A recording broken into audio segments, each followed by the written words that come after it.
ये हमारा सबसे बड़ा अलमिया है कि हम रिश्ते निभाना नहीं जानते। कितने बदल गए हैं हम, कितने बदल गए हैं। मौसम के साथ हम भी बदलने लगे, दौर के साथ हम भी बदलने लगे। सुने मेरे भाई, आज बहन जो ईद के दिन भी तुम्हारा इंतजार करती है, त्योहार के दिन कहती है मेरा भाई आता होगा, लेकिन तुम अपने त्योहार के दिन नए कपड़े पहन के यारों के साथ बैठ के गप्पे लड़ाते हो, बहन के दरवाजे नहीं जाते। जरा दिल पे हाथ रख के बता, तू स्कूल जाता था, तेरी ड्रेस किसने तैयार की, तेरा टिफिन कौन बांधता था, सुबह के वक्त में तेरी कमर पे बस्ता कौन रखता था ला करके, बैठकर तेरे कदमों में तुझे जूते कौन पहनाता था। तुम तो स्कूल से आए, टाई अलग, ड्रेस अलग, जूता अलग, लेकिन अगले दिन सारा प्रेस शुदा मिलता था, एकदम क्लीन सारा सामान। और फिर तुम घर से चलने लगे, तुम्हें ठोकर लगी, पैर पे जूते पे छींट आ गई, तुमने वहीं रुक के कहा बहन जरा कोई कपड़ा लाना। कहा क्या हुआ, मेरे जूते पे मिट्टी लग गई है। खुदा की कसम तेरी बहन आवाज सुन के पीछे नहीं पलटी कि कोई पुराना कपड़ा देख के लाए, उसने अपने सर की हया वाली चादर उतारी, वही चादर उतार के तेरे जूते पर रगड़ने बैठ गई। कभी तुमने कहा मेरी बहन बता ये मेरा जूता कीमती है या दुपट्टा कीमती है? वो ये कह देती मेरे भाई तेरे पैर के जूते पे हजारों चादरें कुर्बान कर दूंगी, इसलिए कि तू भाई नहीं है बल्कि मेरे जिगर का टुकड़ा भी लगा करता। क्यों भूल गए उस बहन को, क्यों हो गई ये दूरियां रिश्तों में? आ तुझे बताऊं रिश्ते कैसे निभाए जाते हैं। मेरे नबी हिजरत करके मक्के से मदीना शरीफ आ गए। तवज्जो है, थके तो नहीं अभी आप लोग? हाँ बैठेंगे ना और थोड़ी देर। अल्लाह आपको सलामत रखे। सुने मेरे हुजूर मक्के से हिजरत करके मदीना शरीफ आ गए। मदीना शरीफ आबाद हो गया करके एक दिन एक जंग हुई। जब एक जंग हुई तो अल्लाह के महबूब ने फतह पाई। जो पकड़े गए थे दुश्मन उन्हें कैदी बना के ले आए। मेरे नबी ने ऐलान किया जिसे अपने कैदी छुड़ाने हैं वो अपनी पैसे दें और अपने कैदी छुड़ा के ले जाए। इत्तेफाक से उस जंग में शरीक होने के लिए उस कबीले के लोग आए थे जिस कबीले में मेरे महबूब की रजाई बहन हजरत शीमा रहा करती थी। सगी बहन मेरे नबी की कोई नहीं थी, इतना तो पता है ना। बोले ठंड ज्यादा लग रही है, बोलेंगे तो इंशाल्लाह थोड़ी गर्मी भी लगेगी। मेरे हुजूर की सगी बहन कोई नहीं थी। रिजाई बहन किसको कहते हैं? यानी वो औरत जिसने मेरे नबी को दूध पिलाया उनकी बेटी। पहले अरब में क्या होता था, अमीरों के बच्चे औरतें ले जाती थी और अपना दूध पिला के उन बच्चों को पालती थी, फिर साल 2 साल के बाद वापस करके जाती और उसकी उजरत लेके वापस चली जाती थी। यह चलता था। तो जो मेरे नबी को लेके गई दुनिया उस मां को हलीमा सादिया कहती है। उस मां को हलीमा सादिया कहा जाता है। और उनकी एक बेटी थी हजरत शीमा। अब जब हुजूर ने ऐलान नबुव्वत किया उनकी शादी कहीं हो गई, कहीं जाके रहने लगी। चूंकि वो दुनिया में हुजूर से पहले तशरीफ लाई थी तो उनके कबीले के कुछ लोग कैदी बनाए गए। तो हुआ कि भाई चलो कैदी छुड़ाने तो अब जरा चंदा किया जाए। सुनना बहुत गौर से बहन क्या होती है। अंदाजे बयां मेरा बहुत शौक नहीं है, शायद कि उतर जाए तेरे दिल में मेरी बात। मैं खाली नारे लगवाने नहीं आया। मैं चाहता हूं इतनी मेहनत की इन कमेटी के बच्चों ने, ये महीनों से जाग रहे होंगे, तोड़ रहे होंगे। आज जलसा ये सालों की मेहनत का नतीजा है। आज के बाद अगर किसी मां को इज्जत मिल गई, किसी भाई को इज्जत मिल गई, किसी बहन को प्यार मिल गया तो समझ लेना आपका जलसा कराना कबूल हो गया। सिर्फ इसलिए मैंने आज इस मौजू का इंतखाब किया ताकि आप कुछ हासिल करें। बहुत दूर होते जा रहे हैं हम अपने दीन से, तो ऐलान किया पूरी बस्ती के अंदर चंदा इकट्ठा किया जाए, हमें अपने कैदी छुड़ा के लाने हैं। जब ये लोग चंदा करते करते करते करते उस दरवाजे पे पहुंचे जिस दरवाजे पे मेरे नबी की बहन रहा करती थी। कौन? चंदा लेने आए। किस चीज का चंदा? का अपने कबीले के लोग कैदी बना लिए हैं, उन्हें छुड़ाना है। हजरत शीमा पूछ बैठी किसने कैदी बनाए हैं? इत्तेफाक से किसी के मुंह से निकल गया मोहम्मद इब्ने अब्दुल्ला ने कैदी बनाए हैं। जैसे ही ये नाम आया आंखों में चमक आ गई। कहने लगी एक बार और बताओ किसने बनाए कैदी? का मोहम्मद इब्ने अब्दुल्ला ने। का कहां रहते हैं? कहा मदीने में। का ये बताओ कि किस कबीले से ताल्लुक रखते? कहा हां वो खानदान कुरैश से ताल्लुक रखते। अच्छा कहां पैदा हुए? कि मक्के में। हिजरत करके मदीने आए, ऐलान नबुव्वत किया, हम उन्हें मिटाने गए थे, उन्होंने हमें ही पकड़ लिया। तो कहने लगी फिर ऐसा करो चंदा बंद करो। कहा क्यों? कहा अब चंदे की जरूरत नहीं है, उनके दरवाजे पे मुझे ले चलो। बोलो यार सुभान अल्लाह। उनके दरवाजे पे मुझे ले चलो। जब इतनी बात सुनी कहने लगे तू क्या करेगी? कहा तुम नहीं जानते हो मैं मोहम्मद इब्ने अब्दुल्ला की बहन लगती हूं। कहा तो क्या कहना चाहती हो? कहा भाई के झोले पे, भाई की चौखट पे अब पैसा नहीं चलेगा, बहन की झोली चलेगी। लेके चलो, बिना पैसे के छुटा के लाऊंगी, बस लेके चलो उसकी चौखट तक। अब वो दौर निकल चुका है जो कोई भी आके कूड़ा डाल दे। वो दौर खत्म हो चुका था नबी के रास्ते में कांटे बिछाए जाए। अब दौर ऐसा था सहाबा पहरे दिया करते थे। अब तलवारें लगी रहती थी नबी के दरवाजे पर। अब हिम्मत नहीं थी कोई डायरेक्ट मुलाकात कर ले। अब हुक्म यह था गुस्ल करें, 2 रकात नमाज अदा करें, उसके बाद घर से कुछ लें और सदका करें, फिर महबूब की चौखट पे आना है। अब इतना सख्त हुक्म था। हजरत शीमा कबीले के लोगों के साथ चली। जैसी हुजूर जिस खेमे में थे उसके दरवाजे के करीब पहुंची, चली जा रही थी क्योंकि गांव में रहने वाली थी। जैसी अंदर जाने की कोशिश की गुलामों ने तलवारें लगा दी। ए खातून किधर जा रही है? आपने फरमाया खल्लू सभी, रास्ता छोड़ो, मैं तुम्हारे मोहम्मद की बहन लगती हूं। इतना जुमला आना था, मियां तलवारें तो क्या चीज थी, नजरें झुक गई, नजरें झुक गई। कहा ठहरिए खातून। हजरत शीमा ने कहा जाओ पूछो जाकर के मैं उनकी बहन लगती हूं कि नहीं। एक सहाबी दौड़ के गए, या रसूल अल्लाह एक देहाती खातून है, कहती मैं तुम्हारे नबी की बहन लगती हूं। आका फरमाते मेरी सगी तो कोई बहन नहीं है। सहाबा उससे पूछ के तो आओ वो कैसी बहन है, कौन है मेरी बहन? जैसी वो दौड़ करके आए, कहा महबूब ने पूछा कि बताओ तुम कैसी बहन लगती हो। हजरत शीमा ने कहा जाओ उनसे जाके कहना एक बार बचपन में मेरी गोद में थे, मेरे मुंह से कोई रब की शान के खिलाफ जुमला निकल गया था, उन्होंने बचपन में अपने दांत मेरे बाजू में गाड़ दिए थे, आज तक मैंने उन दांतों के निशान को मिटने नहीं दिया है। दूसरी निशानी ये है अगर वो पूछे मैं कौन हूं, कह देना आज वही आई है जो तुम्हें गोद में लेके कहती थी अल्लाहुम्मा इब्क़िलना मुहम्मदा, या अल्लाह मेरे मोहम्मद को सलामत रखना। जैसे सहाबी अंदर गए हैं, या रसूल अल्लाह वो खातून कह रही है बचपन में मेरे कंधे पे दांत लगाए थे, आज तक दांतों का निशान है, मैं वो हूं जो गोद में लेके कहती थी अल्लाहुम्मा इब्क़िलना मुहम्मदा। इतना सुनना था, मेरे नबी अपनी जगह से इतनी तेजी से उठते हैं कि चादर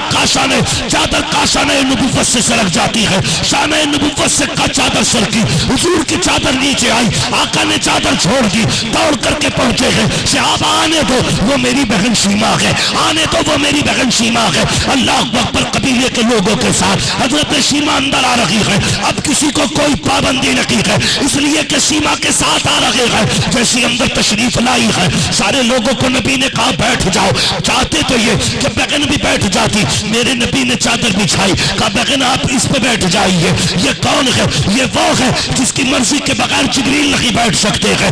ये वो है जो पहुंचे सिदरतुल मुंतहा के लिए, जब मस्जिद अक्सा में जाते हैं तो नबी पहले से इंतजार में खड़े हैं। आज वो कहते हैं ए मेरी बहन चादर पे बैठ जाओ। बहन ने भाई की कलाई थामी, अंदर लेकर के गई, कहती है या रसूल अल्लाह बात ऐसी है, ये जो मेरे कबीले वाले हैं ये चंदा कर रहे थे, मैंने तेरे रिश्ते पे नाश करके कह दिया चंदा ना करो, मुझे लेके चलो, वो मेरा चेहरा देख के तुम्हें ऐसे ही दे देंगे। कहा मेरे भाई आज मेरी इज्जत बचा लेना। जैसी हजरत सीमा ने झोली फैलाई है मेरे नबी की आंखों में आंसू आ गए। लेकिन क्या बात कर रही है, जैसी झोली फैला के कहा था भाई आज खाली न लौटाना, मेरे नबी ने कहा झोली छोड़ दो, अब ये सौदा यहाँ नहीं होगा बल्कि तेरे कबीले के लोगों के बीच में होगा। अब मेरे सरकार हजरत सीमा के साथ आए हैं और कबीलों के लोगों के बीच में बहन को चादर पे बैठाया है, खुद सामने बैठ जाते हैं, नबुव्वत वाली आंखें बरस रही है। आका फरमाते हैं सीमा मांग क्या मांगना चाहती है? कहती है या रसूल अल्लाह जितने भी मेरे खानदान के कैदी हैं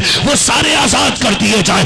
अब से पहले जब भी आका काम करते थे तो मशवरे से करते थे, लेकिन आज सीमा ने जब अपने कबीले के कैदी मांगे हैं मेरे नबी ने मशवरा नहीं लिया है, किसी से पूछा नहीं है। कहा सहाबी जिसके पास जो कैदी है वो लाके मेरी बहन की झोली में डाल दिया जाए। आज बहन भाई के दरवाजे पे आई बैठी है। उसके बाद कहा था ए बिलाल जल्दी कीजिए, क्या करना है? कमाल गनीमत में जो हमारे हिस्से का माल है वो बहन की झोली में ला के डाल दिया जाए। पैसे डाले गए, 2000 बकरियां पैगंबर ने दी, एक चादर भी बहन को अता की। उसके बाद आका आंसू बहा के कहते हैं ए बहन आज के बाद कोई भी जरूरत पड़ जाए खुद मत आना, खबर भेज देना, मैं खुद चल के चला आऊंगा। ये आका ने कहते हुए रोते हुए बहन को रुखसत किया। जब आका रुखसत कर चुके हैं तो सहाबा ने कहा था या रसूल अल्लाह ये तो बता दीजिए ये खातून कौन है? तब मेरे नबी ने कहा था सहाबा ये कोई और नहीं बल्कि मेरी बहन सीमा है। आका से कहते सहाबा आका इतना क्यों नवाजा? कहा सिर्फ आज सीमा को न दिया बल्कि कयामत तक आने वाली हर बहन को मैंने दे दिया है। आका कहना क्या चाहते हैं? आका फरमाते हैं इसलिए मैंने इतना दिया ताकि कयामत तक किसी भाई के दरवाजे पे अगर बहन आ जाए तो खाली नहीं जानी चाहिए बल्कि अपनी खाली झोली को झोली भर के जानी चाहिए। ये तालीम मेरे नबी ने, ये इस्लाम है हमारा, ये दीन है हमारा। मैं आपसे इतना कहना चाहूंगा खुदारा इस्लाम के रूल्स फॉलो करो, फिर देखो हर घर से मोहब्बत की खुशबुएं निकलेगी, कोई नहीं रोएगा। प्यार बांट के देखिए, फिर देखिए कितनी बहारें आती हैं, बहारें कितनी आती हैं। मैं हर पीर घराने की बात तो नहीं करता, अलबत्ता कभी अगर रिश्ते देखने हो तो बिलग्राम शरीफ आना, सैयदों की चौखट देखना। खुदा की कसम भाइयों को देखना तो ऐसे देखना पता ही नहीं चलता छोटा भाई कौन है बड़ा कौन है, पता ही नहीं चलता है। वहां बड़े छोटे के लिए खड़े हो जाते हैं, छोटे बड़ों के लिए खड़े हो जाते हैं। हर पीर से दीन न सीखना, उस पीर से दीन सीखना जिसके सीने में नबी की बातें हो और जिसकी आदत में नबी का किरदार झलकता हो। हाँ, वरना अक्सर पीरों को देखा है खानकाहों के चक्कर में गोलियां चल रही, अब्बा की गद्दी पे मैं बैठूंगा, हैं? ये कुर्सी मेरी है, ये गोलक मेरी है। ये झगड़े उन्हीं में होते हैं जो खाने के आदी होते हैं, और ये उनमें झगड़े नहीं होते जो लुटाने के आदी होते हैं, जो लुटाने के आदी होते हैं। आना कभी बिलग्राम शरीफ, देखिए रईसुल अत्किया की हवेली, सरकार बादशाह के बिलग्राम के शहजादों को देखिए आकर के, फिर आपको पता चलेगा घर कैसे चला करते हैं, घर कैसे चला करते हैं।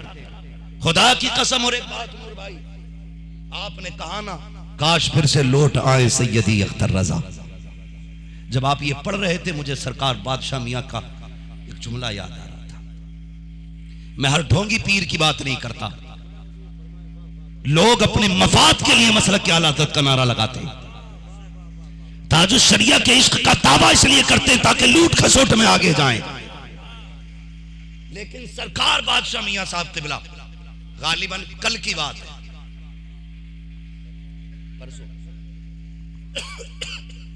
कल गया था मैं, सरकार बादशाह मियां साहब किबला। मैं इस बात पे बहस नहीं करूंगा किसका कौन पीर है, मगर इतना कहूंगा कि खोल के पीर बनाना। आंखें बंद करके नहीं, अंधभक्त उधर नहीं है, इधर भी बहुत है। आंखें खोल के सरकार बादशाह मियां साहब के बिला इतना कहा उन्होंने सिर्फ कि मौलाना ताजुश शरिया क्या गए, बस सुन्नियत की बहारें चली गई। और इतना रोए 15 मिनट तक हजरत रोते रहे और ये कह रहे थे आज जब हाल देखते हैं हमें ताजुश शरिया बहुत याद आते। ये दर्दमंद है उम्मत के, इन्हें प्यार है उम्मत से, ये आज भी रोते हैं हमारे लिए। हम घरों में एक नहीं होंगे तो मुल्क में एक कैसे होंगे? हम सगे भाई के लिए रोटी का इंतजाम नहीं करेंगे तो पड़ोसी को कैसे देख लेंगे? खुदारा मेरी हर पार्टी बंद पीर से गुजारिश है, जो मसलक का वफादार नहीं, हमारा उससे कोई लेना देना नहीं, लेकिन कम से कम जो मसलक के वफादार हैं उन्हें ना तोड़ा जाए। हम फिर अदब से कह रहे हैं जो मसलक के वफादार हैं उन्हें धक्का ना दो। और खुदा की कसम रह गई मसलक के आला हजरत की बात, तो हमारा तन मन धन सब कुछ मसलक के आला हजरत पे कुर्बान है। नारे तकबीर, नारे रिसालत, फैजाने आला हजरत, फैजाने बिलग्राम शरीफ, फैजाने हुजूर ताजुश शरिया, नारे तकबीर, नारे रिसालत। मैं फिर टंके की चोट पे कहता हूं, रूह बीमार हो तब भी बिलग्राम आइए, जिस्म बीमार हो तब भी बिलग्राम आइए। जब रूह का इलाज करते हैं तो नजर डाल देते हैं, जब जिस्म का इलाज करते हैं तो भूख डाल देते हैं। आइएगा, देखो खुदा की कसम वहां आज भी बगदाद वाले की खैरात बढ़ती है, आज भी बगदाद वाले की खैरात बढ़ती है। लगता है हुजूर के बेटों की गलियों में टहल रहे हैं। खुदारा ऐसे लूट खसूट वाले बंदों से बचिए जो आपके ईमान और अकीदे को बर्बाद कर दे, बचिए। और ऐसे शख्स से जुड़िए जो हम पे नजर भी रखता हो, हम पे करम भी करता हो।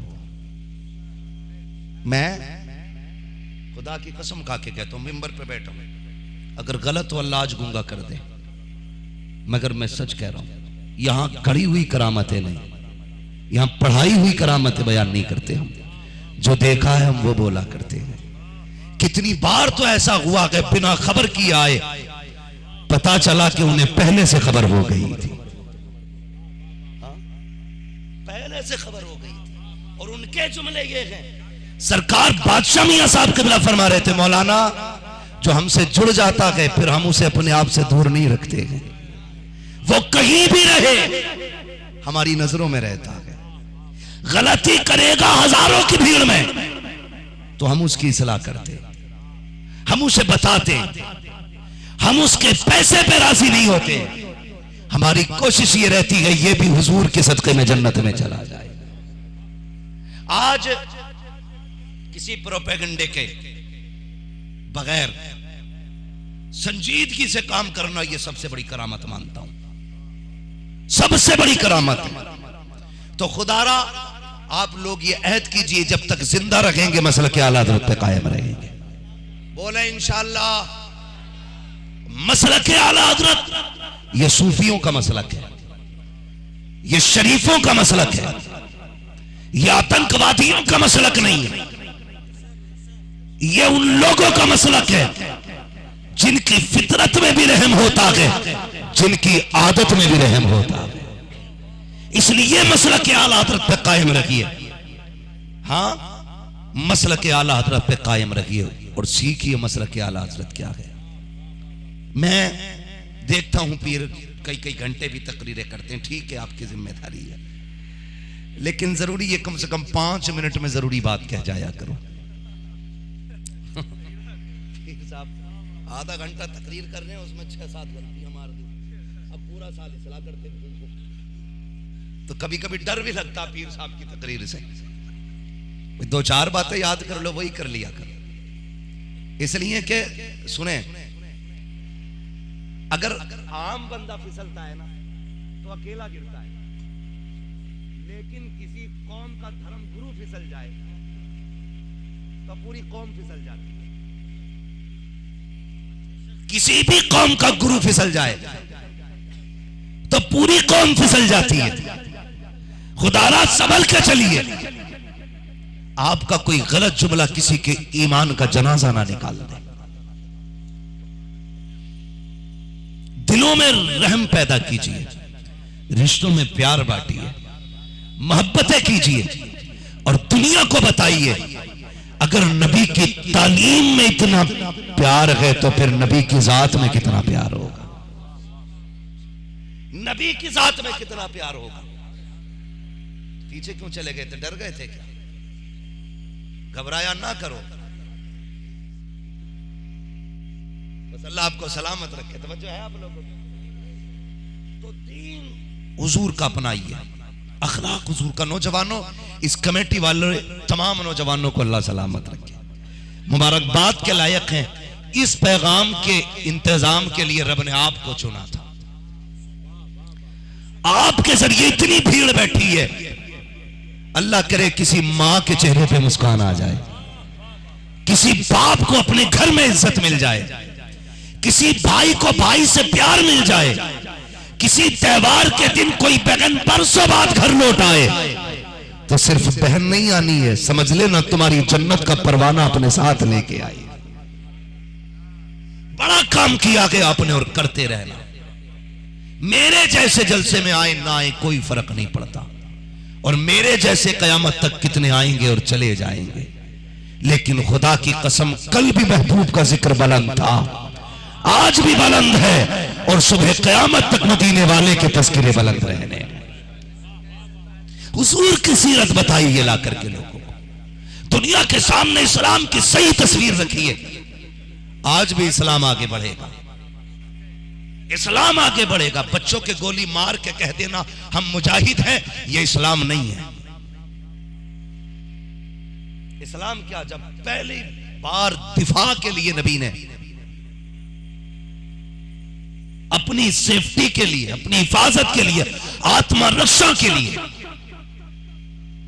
लश्कर को तैयार किया था, क्या फरमाया था? जा तो रखे वो उन्हें रोकने के लिए, खबरदार बच्चे पे हमला ना करना,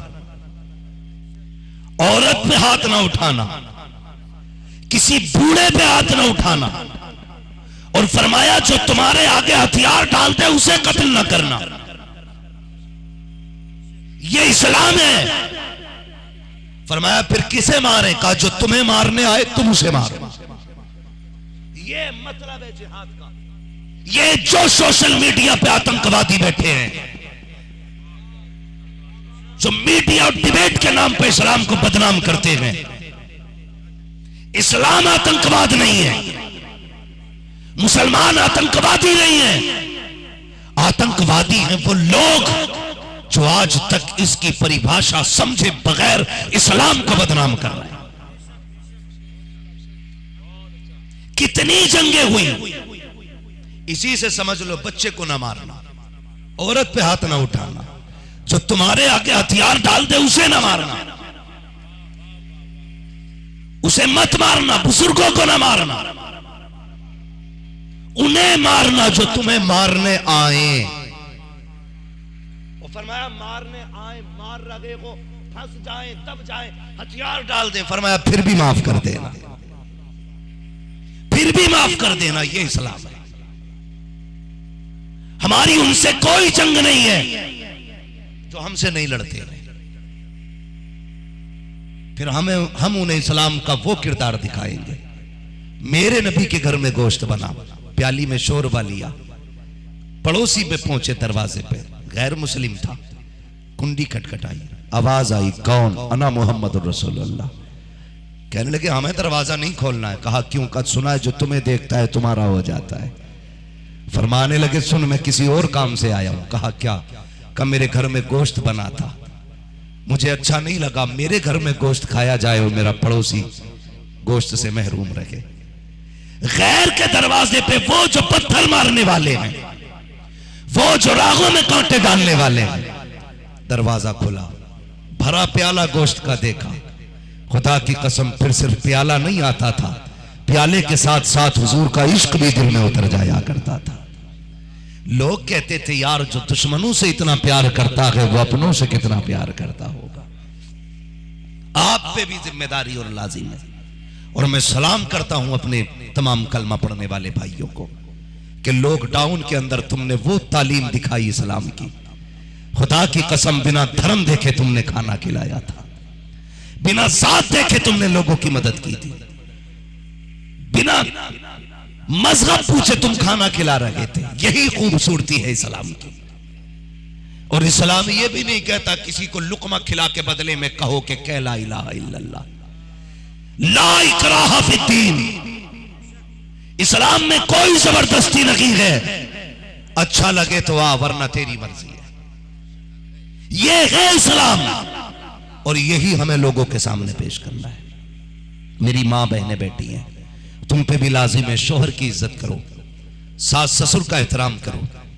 अपने घर के अंदर 8 बहन भाइयों के लिए रोटी बना लेती हो, ससुराल आके 5 लोगों के लिए रोटी बनाते हुए हाथ में दर्द होता है। या तो तू बदल गई है या फिर आदत बदल गई है। तू तो बदली नहीं, तू तो वही है जब आपके घर थी, अलबत्ता आदत बदल गई है। खुदारा ये ना करो जैसे 8 बहन भाइयों को अपने घर में खाना बना के खिलाती थी, वैसे ही ससुराल में देवर और नंदों को बहन भाई समझ के खाना खिला दिया करो। फिर देखो घर में कितनी बरकतें आएंगी। तुम कहती हो कि ससुर हमें बेटी नहीं कहता, तू जरा बेटी बन के प्यार दे के दे। खुदा की कसम उसके लहजों में अगर बाप का प्यार ना हो तो बात कीजिए। इसलिए मेरी बहनों तुमसे गुजारिश है, सास ससुर का एहतराम करो, अपनी ससुराल को अपने घर की तरह अपना घर समझ के उसकी हिफाजत करो। जैसे तुमने अपना घर न टूटने दिया, अपनी ससुराल को टूटने न देना। प्यार कीजिएगा, मोहब्बत कीजिएगा।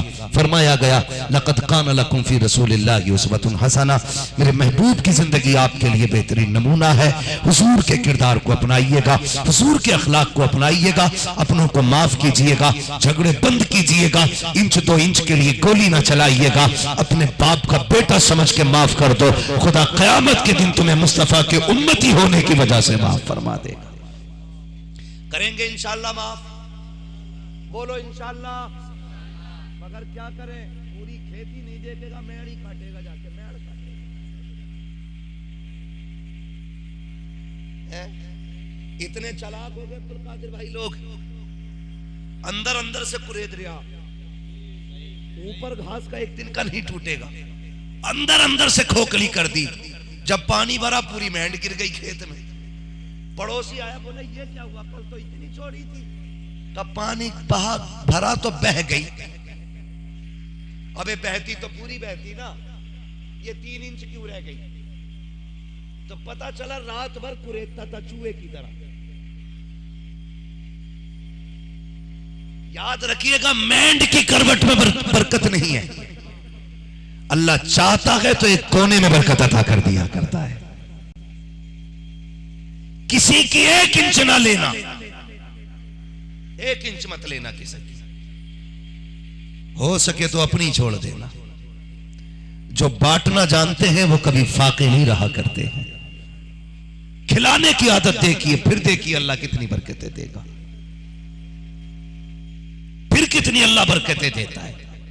हमने अपने दादा से, अपने बुजुर्गों से सुना, वो कहा करते थे बेटे हमने मेंढ काटने वालों की हमेशा जमीनें बिकती देखी, उनकी बिक गई जिसने दूसरों की छीनी, और वो कभी मोहताज नहीं हुए जो अपनी जमीन से दूसरों को खिलाते रहे।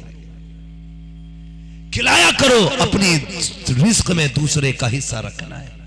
मैंने पहले कहा था 5 स्टार के खाने में वो मजा नहीं आता जो अपने आगे का किसी जरूरतमंद को खिलाने में मजा आता है। खिलाने में मजा आता। करेंगे इंशाल्लाह ये काम। कमेटी वाले बैठे ना इंशाल्लाह, कितने लोग हैं कमेटी वाले, जरा बता दें यहाँ पे हाथ उठा के। अल्लाह सलामत रखे सारे ही कमेटी वाले, अल्लाह मेरे भाई को सलामत रखे। सुनिएगा मेरे भाई, इसी तरह अच्छी महफिलों का इनेकाद कीजिए। एक अच्छा मैसेज समाज में जाना चाहिए ताकि हमारा गांव खूबसूरत हो। जब गांव खूबसूरत होगा तो हमारा इलाका खूबसूरत होगा, इलाका खूबसूरत होगा तो हमारा जिला खूबसूरत होगा, जब जिला खूबसूरत होगा हमारा सूबा खूबसूरत होगा, जब सूबा खूबसूरत होगा हमारा मुल्क खूबसूरत होगा। हमें अपने पूरे मुल्क को खूबसूरत बनाना है, सिर्फ एक को नहीं संवारना है, पूरे मुल्क को संवारना है। बड़ा सोचिएगा। हमारे एक मास्टर साहब हैं, अल्लाह उनकी उम्र में बरकत अता फरमाए, जामिअतुर रज़ा में पढ़ाते। वो कहा करते थे, बेटे हमेशा बड़ा सोचना प्रधानमंत्री बनो, अगर ये ना बन सके, अगर पीएम